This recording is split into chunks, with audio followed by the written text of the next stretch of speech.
All right, welcome to the 5 a.m. grind. Today, we've got a guest interview with Brett Chang, co-founder of ThePeak. For those of you who don't know what ThePeak is a newsletter that is delivered in your inbox every morning that basically highlights Canadian business and tech news.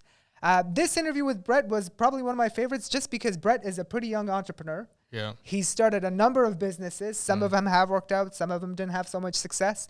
And now he's embarking on this new journey with ThePeak. They've raised a little bit of money. Not a little bit of money. It's actually quite a bit of money. Yeah. They've raised $350,000 in funding as a seed round to basically fund the growth of these newsletter. And they've had quite a bit of success. They started this newsletter in August 2020, so it's been less than a year, and have now amassed a total of 25,000, almost 25,000 readers. Yeah. Phenomenal growth. Phenomenal growth. And they have an open rate of about 50%. Yeah. I'm an avid reader of the newsletter. I actually subscribed to it after reading a bunch of US newsletters that weren't so good and didn't cover Canadian content. So if you're thinking of subscribing to a newsletter, make sure ThePeak is on your radar. Yeah, and this interview has a lot of insight, a lot of things to take away. I think you'll enjoy what's coming up. So for those of you young entrepreneurs or just sitting on the fence thinking of starting a new business, stay tuned and enjoy the interview. Welcome to the 5 a.m. grind. Today on the podcast, we have a special guest interview with Brett Chang, co-founder of ThePeak. Brett, welcome to the podcast. Thanks so much for having me on, guys. So can you tell us, for those of our listeners and viewers who've never really heard about ThePeak, can you tell us what it is? Yeah, ThePeak is a daily newsletter covering the top Canadian and global business, finance, and tech stories. We try to break it down in a simple, easy to understand, fun, informative tone that comes in your inbox every day and only takes 5 minutes to read. Fantastic. What I do like about the newsletter, so I'm an avid reader of it, is that you actually send it out at 5 a.m. We're called the 5 a.m. grind. Out of the two of us, I'm not sure if you've seen our video on our morning routines. I actually do wake up around 5:30 just to work out. So I'm reading ThePeak in between my sets when I'm exercising. You're basically the first. Yeah. I feel like a bit of an imposter on the 5 a.m. grind. I do not wake up at 5 a.m. or anywhere near 5 a.m. So why did you decide to publish at 5 a.m.? Well, you know what? I think we recognize that there are people like yourself that do wake up at that time. And I think we want to be the first thing in your inbox and something you can kind of count on every morning. For us, it didn't really make a huge difference because we write it the day before. And so we just schedule it at a time and we kind of chose around then. Got it. Cool.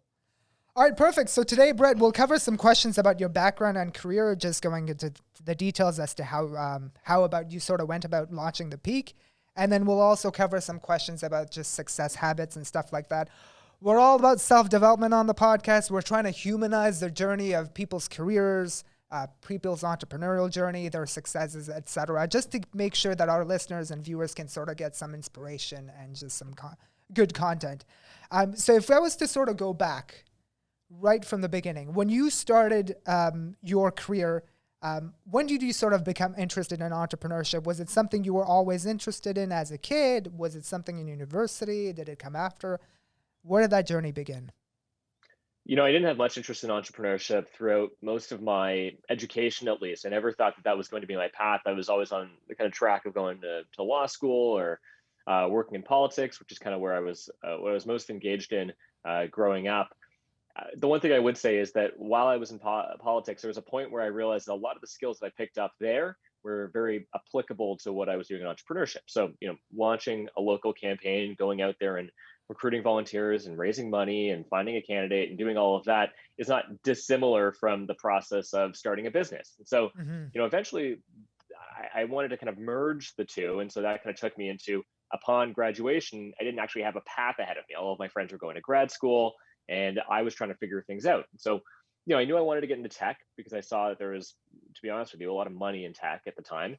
And two, I kind of figured out in my own way that I did have a lot of these entrepreneurial skills that I inherited from politics. And so I just took whatever job that I could out of school in tech, which was at this firm called Extreme Labs. They were doing mobile app development.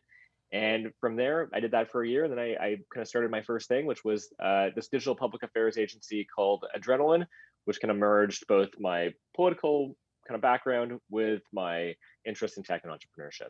Got it. So you've had if you go through Brett's LinkedIn profile, there's a few things that you've started. what gets, like, is that an entrepreneurial bug that you have, or is it more when you're passionate about something, you tend to jump in? Like, what got you to kind of start all those things? Yeah, it's a good question. I ask myself that a lot. I do like the excitement and the thrill of getting something off the ground. That being said, I also enjoy working at a larger company and not having Mhm. to worry so much about things. And so, I think the reason why it goes in phases is it's usually I start something, I get it going to a point, either succeeds or fails. Most of the time, it fails, and then at a certain point, I transition back into a normal job like everyone else. I enjoy that job for a few years. I get tired of that job, and then I have another phase where I move into something else that I want to start.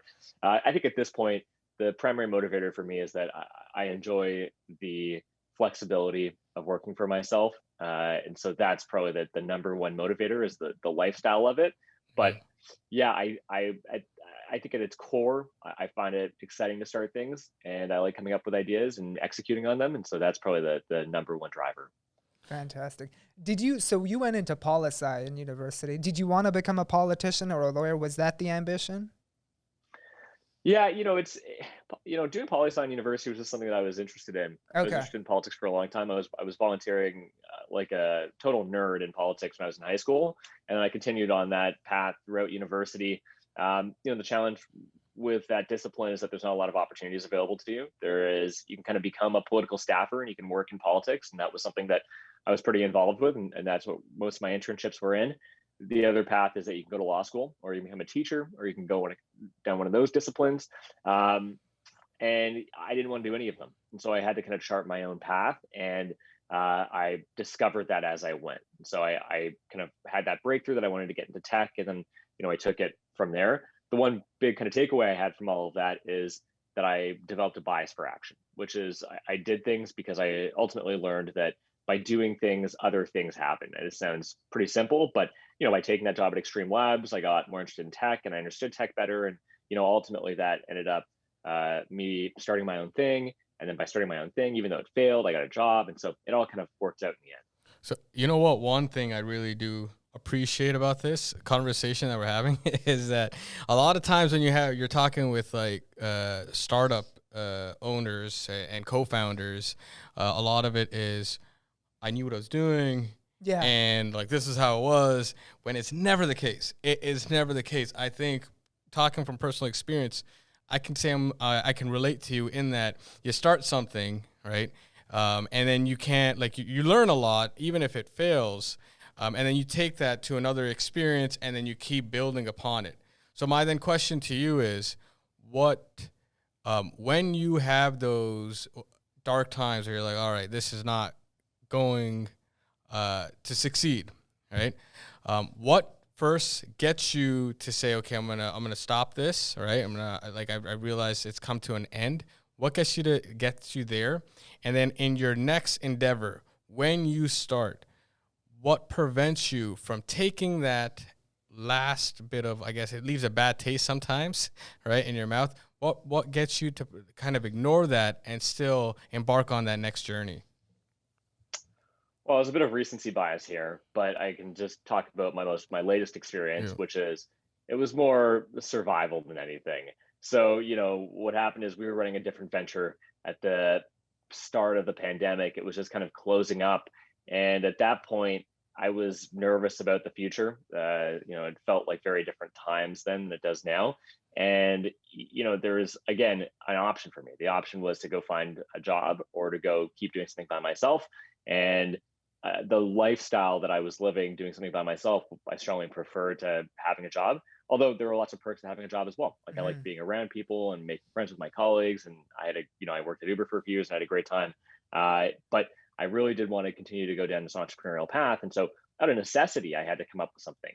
And so, the hesitation, and I think that once you kind of get a few reps in of entrepreneurship, the hesitation you have in starting Mm. something new is a lot different because the risk feels a lot less. You know what to expect of it, and it's a lot less scary after you've done it, 3, 4 times, and taking that first jump, quitting your job, and starting something from scratch. So I would say the two things would be one, the last thing I did was out of just pure necessity if I wanted to maintain the lifestyle that I was living, and two, it would be the risk feels, you have a better understanding of what the risk profile of the venture you're starting is.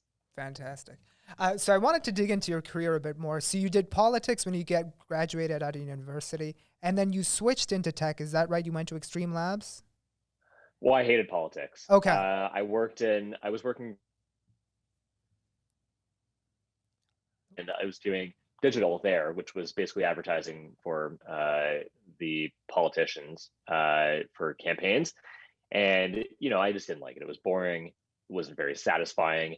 And I remember vividly I didn't know anything about tech at the time. And I was at a Blue Jays game with my close friend and my current business partner. And I was looking at Crunchbase, and I was seeing these companies that I'd never heard of raising 5 million, 10 million, 15 million, whatever it was. And I thought, this is something that I want to be in. And so I didn't know how to make that transition. It was actually very tough. It's not an easy jump to go from politics, which is, not very related to tech, but we really tried. And so for me, it was a matter of just looking at every single type of tech business in Toronto and seeing where I might fit in and trying to network my way in. And that's exactly what I did. And so I found this place called Extreme Labs. They weren't particularly exciting themselves. They were just a mobile app development agency. But at the time, Toronto didn't have the thriving tech ecosystem it did today. And so there were a lot fewer options. And so I took a job there, low level sales job. But I learned a lot. I learned a lot about sales. I learned a lot about tech. And it was, and I met some great people. So it was a great experience. But that was my first kind of introduction into it. Nice. And then did you go to Uber after that? Is that how that worked? No, so there's like an interim period where I left Extreme Labs. I started Adrenaline. Adrenaline was good. It was a digital public affairs agency, so it was in my wheelhouse where we would work with companies who had issues with the government. We would run advertising for them to change public opinion around those issues. That was something I understood and was, I think, pretty strong at. Unfortunately, we had a disagreement with our business partner. We're still friends today, but he went off and sold the business to someone else, and we kind of took a small exit from that. And then we started this thing called Line 6, which was this bus we ran from Liberty Village to Union Station. And at the time, in downtown Toronto, they were using the smaller streetcars that couldn't accommodate the massive growth in the Liberty Village community. And so people would go, wait for the streetcar to take them downtown, but they'd have to wait for 1, 2, 3, 4 streetcars to pass before they could get on one. It was a real frustration, especially in the winter. So my Taylor, again, my close friend and still current business partner, we together chartered a bus. We ran a bus every day for a week from Liberty Village to Union Station. It got a ton of press, a ton of media. It really blew up. Unfortunately, by the letter of the law, it was illegal. And so we ended up shutting it down. But through that is how I got my job at Uber, because they were launching UberX at the time, and we were both operating in, let's just say, a very gray area transportation space. And so that's how I got on their radar. Fantastic. Nice. So tell us your time at Uber. How was it like? Was it like they were, I'm guessing they were scaling like crazy, right? In Toronto and other cities, etc. What was your biggest takeaway from your experience at Uber, just being in that environment where a startup is growing that quickly and encountering that much resistance? Yeah, it's a good question. I got in there right alongside the time they were launching UberX in Toronto and launching UberX in Ottawa and Montreal and all over the place. I think it was a very interesting situation. Most startups will never face the type of resistance that Uber faced, because most startups aren't disrupting that entrenched of an industry. I was on the policy side, so I was working a lot on establishing the regulations that would formally legalize ride sharing in the province of Ontario and across Canada. The only reason that we were successful at that was that we had a groundswell of support from users who, truly loved the service and relied on the service, and they would email their city councilors, and they would make such a big deal about it that they essentially pressured the politicians into doing something that they were they wouldn't have done otherwise. And so that was probably the biggest lesson, is that, it was pretty incredible to see that groundswell for a company, for a service. I'd never seen it before, and I think it's very unique to Uber. I don't think we'll ever see it again, or I think it's very unlikely we'll ever see something like that again. And so it was just a great environment to be around, where there's a lot of very smart people working really hard to do something that they thought was pretty important. And I was very lucky to be around Uber at that point. That's fantastic. Have you read the book Super Pumped? It's a good question. I read the first I read the first few chapters Yeah. and I stopped reading it because I was like, oh, I just lived it. It was too close to home. But it's like I remember getting to the part where they were talking about the Vegas trip, which I was Yeah. on, and at that point I was like, yeah, I was there. I saw it. I saw. That is hilarious. So I read the book, and I have to say it's one of the best business books I've ever read. Oh, wow. Fantastic story. Fantastic. It's just Yeah. really well written. I don't know how much of it is true. I'm guessing most of it is, but it's a I think really most good of it's story. very true. Yeah. Fantastic. So that you left Uber, and then you went into the cannabis industry. Is that right? Yeah, this was about, so I was at Uber from 2015 to 2018. Yeah. And, Justin Trudeau had won the election in 2015, and he promised to legalize recreational cannabis. And then, kind of over the next 2 years, we saw steps being taken to actually to legislate that. And as that was happening, obviously my friends and I saw a huge opportunity in the space. We weren't really sure how to capture it. It wasn't particularly obvious to us at the time. I think it was a bit beyond our reach to go out there and start a licensed producer. And so what we ended up doing was just building a community. And so we would host something called the Leaf Meetups in Toronto to begin with, where we would get people out, we would have speakers, and it was an opportunity for the whole cannabis industry in the city to get together. And it kind of started out very small. We had 20 people. And then as we kind of got closer to that point of legalization, it grew and grew and grew. And eventually we were getting, 300, 350 people out to every single event. And these were monthly meetups we were hosting. And that was a very exciting time. We were putting all the work, though, into building this community, and we weren't really getting much upside from it. The ticket sales were just kind of help us break even, but we had built up this network in the space, and we wanted to figure out a way for us to capture some of that upside. So what we eventually did was came up with this idea that we would raise a small venture fund of $1 million. We would build up an accelerator, and we would help super early stage cannabis companies navigate the space. And so we'd provide them with a bit of capital and a lot of advice and support from our network and from us, and we would help them kind of grow into more mature businesses that they would then go out and raise additional sums of money, and we would get a return. This was good, but the thesis was wrong, and so I'll stop there. Got it. Okay, is that what Lion 6 was? Because after that, you sort of launched. Or was Lion 6 part of? No, Line 6 was the bus. Okay, So the bus. Line Got six it. was Got it. before. Got it. Yeah, Got it. before. Got it. So line 6, Uber, then the cannabis. Yeah. Yeah, exactly. Yeah. Okay. Yeah. Cool. And then, so the cannabis thing, you said the thesis wasn't quite right. So then, how'd you pivot to start ThePeak? I guess. Yeah, I think the big assumption that we made with cannabis was that there would be this explosion of entrepreneurial activity upon Yeah. legalization, and this is kind of what we saw in the U.S., which is when California legalized cannabis, there were thousands of different brands. There is a whole ecosystem of brands working together with producers to develop new product formats, new vaporizers, new edibles, whatever it was, and we just never saw that in Canada, and that's partially because of regulatory reasons, and so we were just wrong on it. And so it was really tough to find high quality cannabis companies in the country because it was so consolidated in those who had the licenses. Those who had the licenses weren't very willing to give away product or sell product. Then they also weren't very willing to give away space in their facilities to do manufacturing of new products. And so in the end, it kind of netted out to be it wasn't the right idea at the time. Now we still had a few exits, and it still kind of did work out for us, and luckily we gave most of the money back to our investors, which I think was the right decision at the time.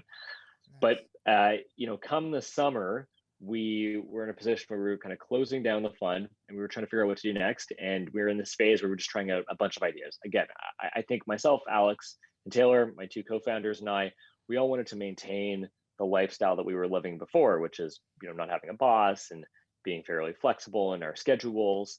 And we liked the process of starting things. So we would kind of come up with a bunch of different ideas, and we would try a bunch of them. And we would all kind of go out there and do our own thing. And then if something clicked, we would kind of come back together. And so ThePeak kind of came from that, which is an observation that we made, that many of our friends and colleagues were getting their business news from US sources, but not just any US sources, from these newsletters like Morning Brew and The Hustle and The Skim that were hugely popular both in Canada and the US, but there was no Canadian equivalent for that. And it's not because there's a lack of Canadian stories to tell. It's just that the Canadian media doesn't do a good job at telling them. They don't do it in a way that is easy to understand, that's bite-sized, and they also just don't do it in a tone that resonates with young professionals between the ages of 25 to 35. So that's kind of where the idea came from. We thought that we could be able to do that, and so we took a crack at writing it. we started writing it for a week, and then we did 2 weeks, and we started sharing it with friends and family, and that's kind of how we got started. Got it. Got it. So you launched it. What was it like in the very beginning? How'd you get it started to grow? Because starting a newsletter isn't easy, right? A lot of the attractions that I'm not sure, Harris, if you've ever tried starting a newsletter for your law firm, but it's always really tough. In the early days, how'd you sort of get people to adopt, to subscribe, etc.?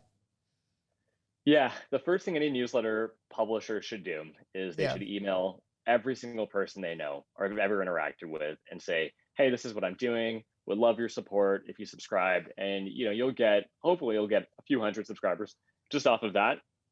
And so that's what we did. We saw some good early metrics from that phase, and we got good feedback from people that they liked the product, that they read it every day, and so that kind of gave us more confidence in it. And so we began to focus more and more on it.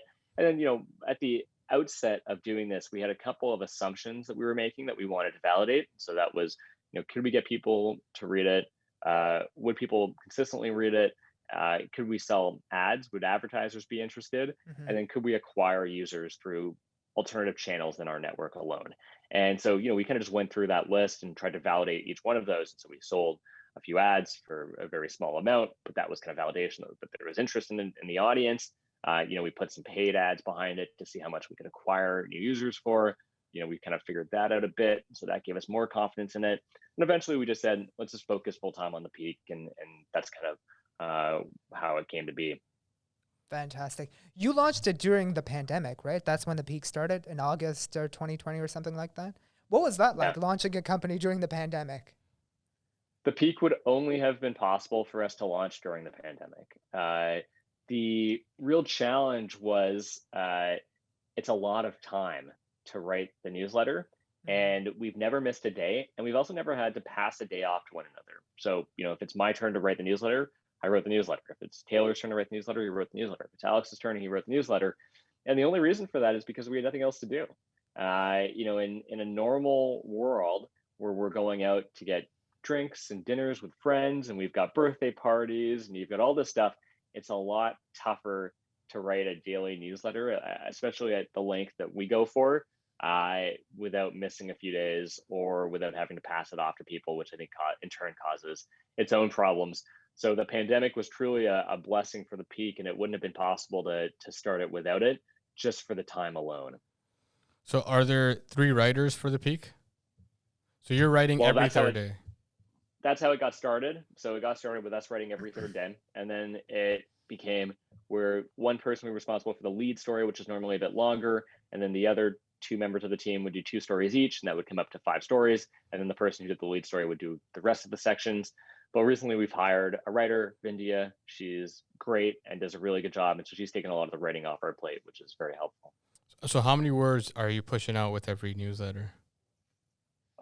Yeah, good question. I guess it's, we're looking at 250 on average per story. So 250 times 5. Yeah, I'd say about, 2,000 words or so. That's for consistent output. That's a lot of a lot of words for a team like yours. But then my thing is, with COVID and everything, there's a lot of push towards like other forms of media. People kind of are not as enthusiastic about reading as they were before. So in order to kind of get somebody's attention, there's just a little bit more work required. So how do you kind of address that, or do you not see that as an issue with your newsletter? Yeah, we don't see it as an issue. So we're at 23,000 subscribers now, and we get about a 48 to 49% open rate. And, I think that's probably the best open rate of any daily newsletter in Canada. And, I'm a strong believer that if you create a product that people like and enjoy and that resonates with them, then the consistency of it and capturing people's attention won't be too much of an issue. And I'll say this, is that we write the newsletter with the presumption that people are just waking up and that their attention span isn't totally there. And so if you look at how we do it, the format of it, it's short, it's quick, it's snappy, and that's all very intentional. And that we want you to be able to kind of scroll through this quickly, understand what's going on that day, get a takeaway from it, and feel like you're fully informed on what's going on in the Canadian global business world.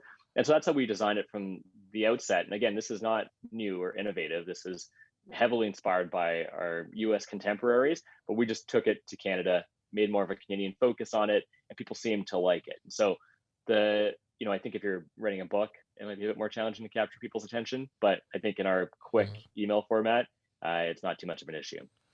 So I find, like, I enjoy reading a little bit more than watching videos, and I know a lot of people get content off of YouTube and all of that stuff. But you get, if you just look at it from my perspective, it's how much time am I spending on a medium and how much information, what's my kind of intake. Reading is always higher if the content is like what you're saying, short and snappy, to the point, and you kind of understand what you're getting at. There's not a lot of fluff. Always there's more information that you kind of taking from that, but then you have to do a lot of research to create that piece. So how do you kind of divide your time from in the publishing, or how much research are you putting into this, into the articles that you're kind of producing? Is it something where it's intentional? Like, oh, I saw that, there's something going on with cryptocurrency, so you're going to research that, and then you're going to figure out what your input or your output is? Or are you going to kind of, this is what I feel today? So, like, what's your kind of thought process? So in terms of the curation, I think we're lucky in that we write for ourselves, and our audience mostly reflects who we are. So we are, Toronto-based urban young professionals. And so stories that we find interesting, and this is kind of what we launched ThePeak off of, and I still think is true today, which is stories that we're interested in, normally our readers will also be interested in. And so there's no rhyme or reason to how we pick stories. It's mostly just, is this a big news story that we think people should know about, that we're interested in? Then we usually pick it and write it. In terms of the research side, the helpful thing is that as we've been writing the newsletter now for 9-10 months, we've kind of gotten a good grasp of a number of key topics and issues. And so, if something happens in the world of Bitcoin, I think we have a pretty good understanding of cryptocurrencies now, or, somebody might have a better understanding of cryptocurrencies on the team than someone else, and they can provide input into that. But the research isn't particularly extensive. Probably the bigger challenge is picking out in these stories what the important info is, what people need to know.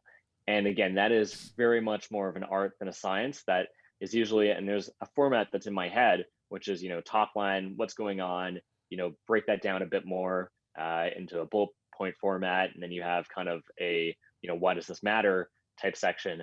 But that is probably the bigger challenge than the research itself or understanding the topic. Interesting. Is there a cutoff time by which you're like, okay, we got to get everything that's new into the letter by this time, and then if we miss a big headline, we'll cover it the next day or something? I'm just curious. Yeah, look, I think we try to get it out. These days we try to finish it by 6. Most of the business world news stops at 4:30 when the markets close. Yeah. Back in the day when we were writing ourselves, when we were busier, it would usually bleed into the evening. And so the cutoff time, I guess, would be 8, 9. But yeah, we do miss things. I don't think we miss anything really big. I think the toughest night for us was probably the presidential election, to be honest with you, just because we had to stay up so late to watch it till we had a better understanding of what was going on. And even then, the email we wrote the next day was that we have no idea what's going on. But that was probably the toughest story. That's funny. That's interesting. How's it been managing a team virtually? Because your co-founders, I'm sure, are at home, etc. Do you envision you guys renting an office eventually? Is that something you want to do, or are you going to stay fully virtual? Curious to hear your thoughts there.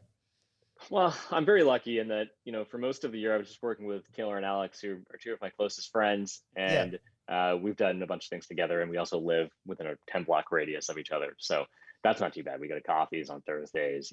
I see each other all the time. We socially, in a non-work setting, hang out as well. So that wasn't, that's not too much of an issue. Vindia, she's in Mississauga.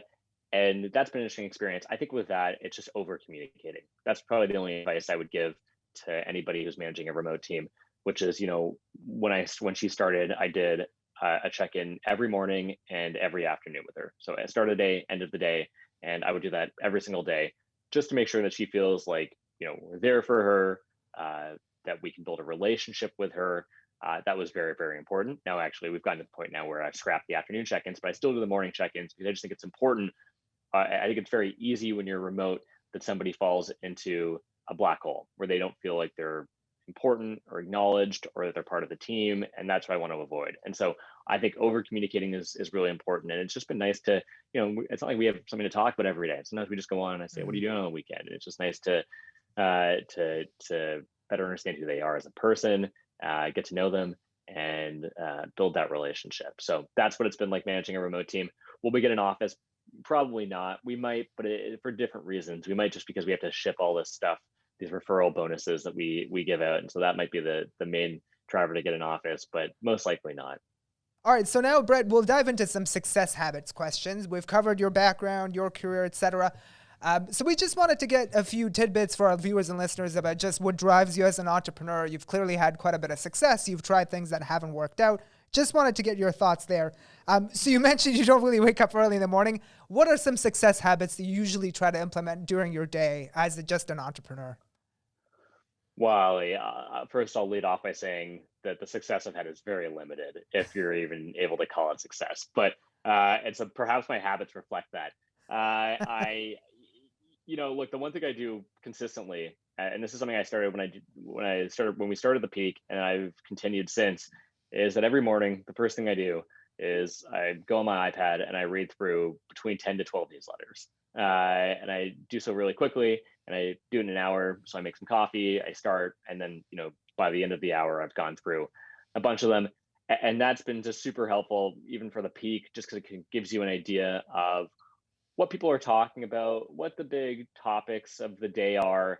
And that's been really helpful, professional for me. Also, just from a curiosity standpoint, it's just good to see what's going on in the world. And I really enjoy that. So I think that's been super helpful for me. And that is basically my only consistent morning routine. Depending on the week, I'll meditate. I'll fall in and out depending on the week or the season. I might go for a run or I might do a workout. It's been tough because I was normally going to a lot of classes before, and since the lockdown, I haven't been able to do that. So the consistency of my morning routines is questionable. I think the only one that really has been sticking for at least 6-7 months now is this newsletter habit, which I'm really enjoying. That's fantastic. So would you say newsletters are the primary medium through which you get a lot of your content and media, or do you use video and stuff like that? Just curious.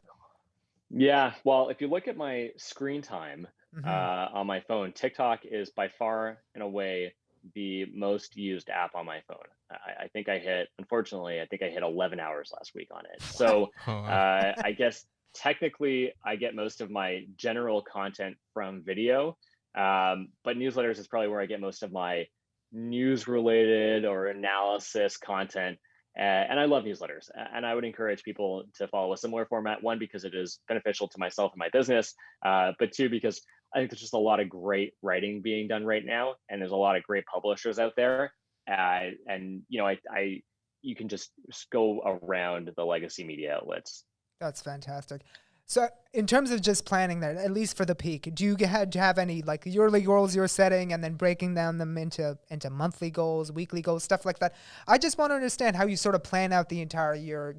Maybe it's a newsletter number, subscriber number that you're looking for, revenue number. Just curious as to what kind of planning goes there, or is it just no planning? It's just go fast and try to break things or something like that. Yeah, it's a good question. I think we have been heavily influenced uh, by the 37 Signals Basecamp guys, not in the politics, but on the general workplace culture. And they're not huge believers in planning, and I'm not too much either. For us, we do have revenue numbers that we want to hit. That's very important to us. On our growth side, there's not a lot of targets. We just kind of push as hard as grow. And the targets are kind of arbitrary for us because you might put in a target, you might pass it quicker than you thought you would, or you might put a different target in and you might not hit it, which means it was the wrong target. I think if the whole company is focused on growth, which is what we are, then, and as long as we're all driving towards that, I don't think a target or a number is super necessary. And then, for someone like Vindia on our team who's writing the product every day, she is just focused on making the best possible product. And in her case, it's not particularly quantitative. It is, sure, there are some metrics that we can look at around open rates, around click-throughs, which are helpful. But, a lot of that is very qualitative. It's asking people, do they feel like they're getting value out of the newsletter? Is it keeping them informed on everything that's going on? Is the tone light and fun and entertaining? That stuff is far more important to her. And so she is building a good relationship with our readers on that end to keep track of it. And the rest of the team is really just focused on growth of the newsletter property itself, and growth of revenue. And the revenue goal is helpful for sure, because that kind of gives us an idea of what we need to hit for the year, which is great. But the growth itself of the newsletter, I think it's just us growing as fast as we can. So then, and I appreciate that, because I think a lot of startups are so caught up in like a number.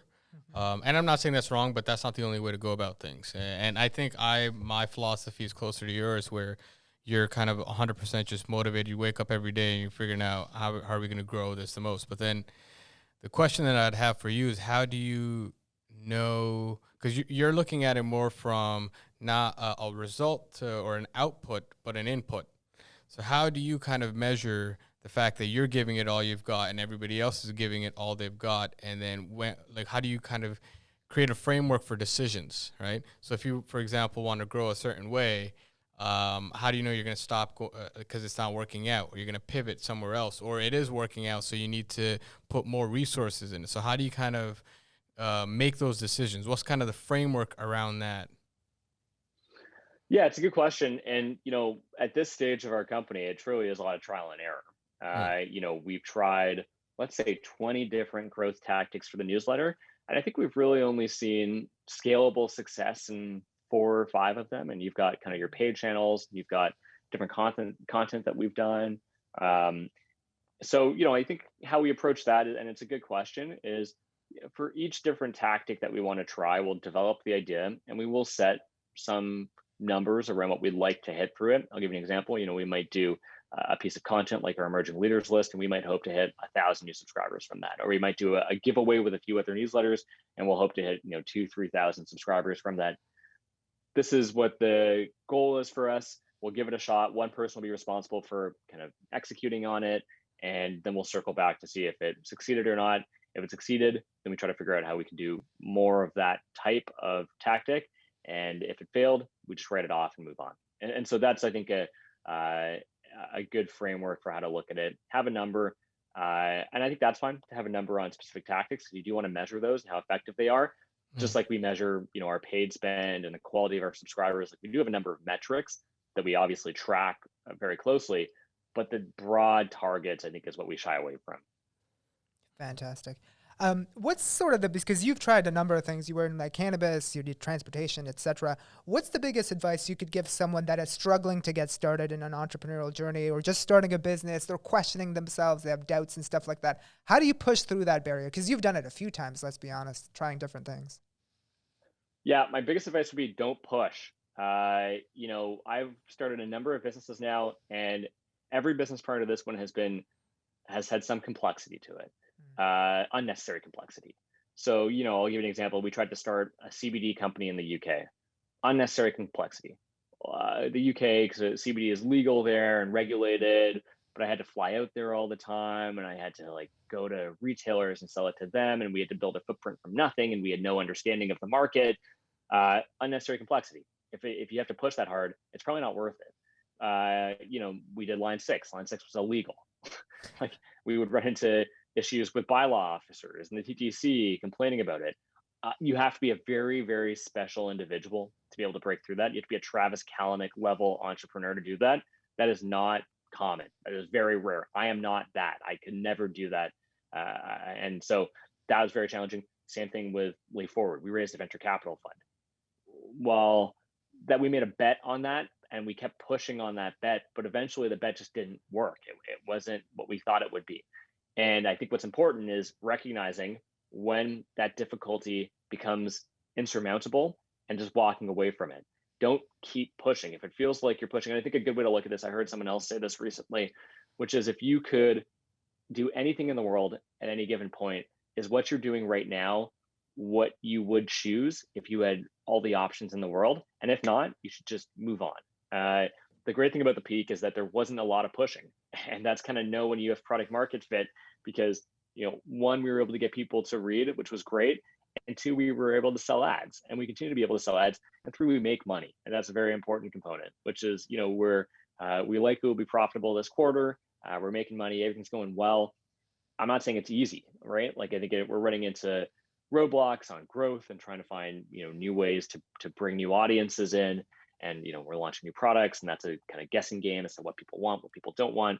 But it's a lot easier than any other business that I've ever done, and that pushing that I was always doing before is just unnecessary. Things just work.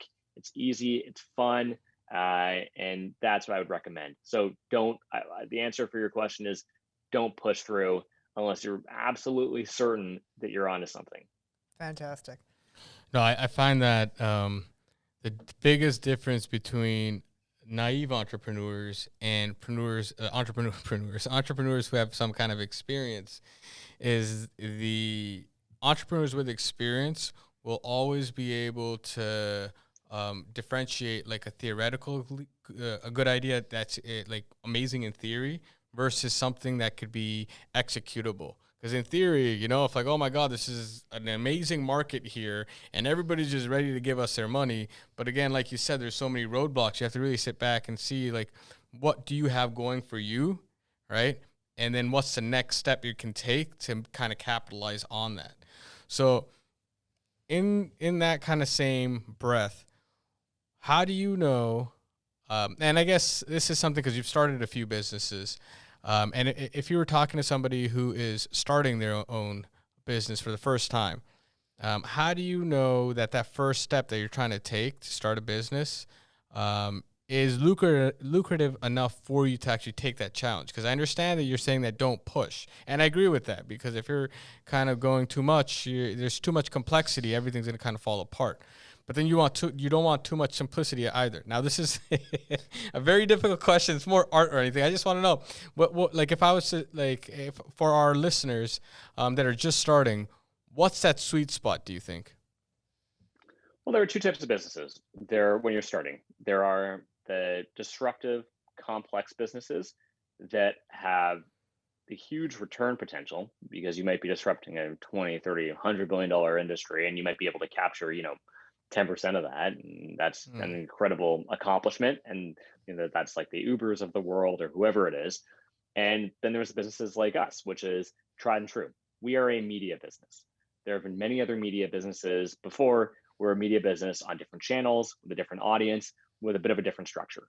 And we are more growth oriented than other media businesses. That's what we do at our core. That is a model that exists, that we know about, that we can follow. And you have to make a decision when you're starting as to what type of business that you want to run, because there's different metrics for both.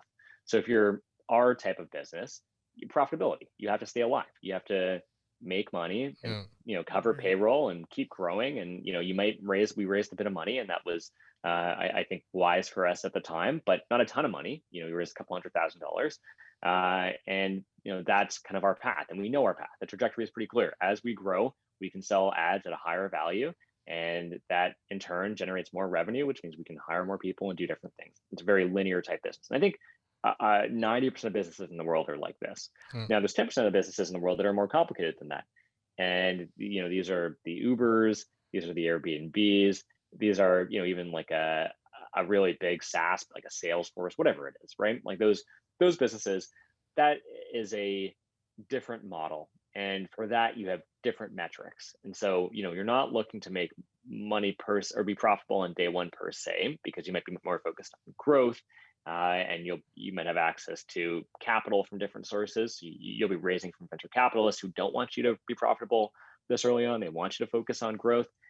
And to do that, you're looking at different metrics. You're looking at who are your customers. How much can you acquire your customers for? How long do you retain your customers for? And is there the prospect of profitability in the near future? And if for whatever business it is, if you can answer yes or to all those questions and put good metrics behind them, you'll be able to go out there, raise venture capital, and build an incredible business that could become next Slack, or could become the next whoever. And that's just a different model entirely than the business that we run. And they have different trajectories. But I think the likelihood for success is also different, which is the likelihood for success for something like ThePeak is, and I'm not saying ThePeak is easy. I think it's I think it's pretty difficult, but it's a lot easier to do than building, I'm trying to think of like what the groundbreaking companies are these days, whatever, right? Like, Yeah. it's a lot easier. But I would say every single business that is disruptive did not start off as a disruptive business, right? They're starting off, and to start off, let me just backtrack even more. First of all, like no business, no successful business is easy, right? There's a lot of like when you jump into it, you realize, okay, there's a lot of hoops that you have to jump through to make sure there's a lot of moving parts, and it's like your brain has to work at a totally different level. You're not just focusing on one. So whether it's Peak or anything else, there's a lot of complexity and the difficulties there. But for example, like businesses like Amazon. I mean, Amazon didn't get this big from the beginning. In the beginning, they just sold books online. That was their only proposition. We're selling books online, right? And even with like Uber, it's more like it's a local thing where the people need rides and we're going to help people just get private rides. You had people driving privately before too, and it just became more mainstream once they kind of capitalized on that market. Or Facebook. It's just before it went mainstream, it was just in one school. So I feel like you always have a business starting off at a level where you're kind of in the status quo before you can kind of, because you need to know where the society is before you understand where you can push it to and where it should head. So if I were to kind of take that model and say, we want to apply it to the Peak, where would you see the Peak 10 years from now in terms of any kind of disruptive strategies that you feel like you'd have or you'd want to implement? Just something like... I don't think the Peak will be particularly disruptive at all. I think the Peak will be, I think the Peak is, and I don't mean that like in a negative way. I think it's like a good business, and I think it's a great product, and people enjoy it, and I think that's awesome. I don't expect the Peak to disrupt Canadian media. I think that what's happening is that we've developed something that has gained a following among a niche group, a niche audience, which is young professionals. That was a gap in the market that did not exist. There was not a media channel for young professionals in Canada at scale, and we're hoping to build that out. Now, is that changing how people consume media? Not really. There's been newsletters around forever. In fact, I think many of our readers have told me that they were reading our US equivalents, like the Morning Brew, and they've kind of switched over to us, and that's fun to hear. But there's nothing particularly groundbreaking about that. I'll be transparent about this as well. We copied the Morning Brew, and so it's not like we've disrupted the newsletter game at all. We've taken a model that works in the US and we've brought it to Canada, and so I think that I'm excited to continue to build the Peak. I think we can get hundreds of thousands of readers, urban young professionals, and we can provide them all types of media. We can provide them, lifestyle content that resonates with them. We can provide them the business content we do in the daily newsletter. We can provide them investing content. There's a bunch of really neat stuff that we can deliver to them that's fun to create and fun to consume. But am I going to transform media? Absolutely not. There's other things that we do that's like a bit interesting, I'd say. I think we're getting big on TikTok now and spending a lot more time on TikTok. I think that's kind of neat. Is that disruptive? No. Uber changed how people got around cities. It's incredible. Like, I think that's a truly disruptive business. Slack transformed how we communicate with colleagues. I think that's like an incredible feat that's very hard to accomplish. Bitcoin, is replacing gold as the store of value asset class. Like, I think that's incredible stuff that we will never get to. And we'll never be a $1 billion company. I'd be extremely surprised if we were a $100 million company. I think we'll be a strong multi-million-dollar business. And, I think that we'll have a great audience and a great product, and that it's something that we'll all be very proud of. That's fantastic. I did want to say, to your thought, Steve Jobs, I think, had a quote, the best ideas are stolen. So I was a reader of the Morning Brew, and then I actually unsubscribed once you guys started. I was like, this is much better Canadian perspective. Any parting thoughts, anything else about the Peak? Maybe you want to give a last plug, and then we'll leave it there. Anything else you wanted to add? No problem. Thanks so much for having me on. I really appreciate it. This was a great conversation. It's fun to kind of relive the past. Subscribe to The Peak, read thepeak.com. It's business news. It's actually fun to read. And so it comes in a daily email. It only takes 5 minutes to get through. And we should have some more products coming out soon. So we'll have a lifestyle product coming out, I think. And I hope you subscribe to that as well. Fantastic. Awesome. Thanks a lot, Brett. Thanks for coming on. Okay. Thanks a lot, guys. Take care. Thank you. Take care.